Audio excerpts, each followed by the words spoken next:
وهو الذي سخر البحر لتأكلوا منه لحما طريا وتستخرجوا منه حلية تلبسونها وترى الفلك مواخر فيه ولتبتغوا من فضله ولعلكم تشكرون وألقى في الأرض رواسي أن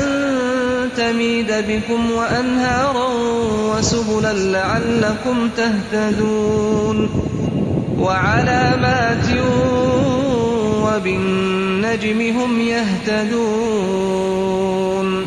أفمن يخلق كمن لا يخلق أفلا تذكرون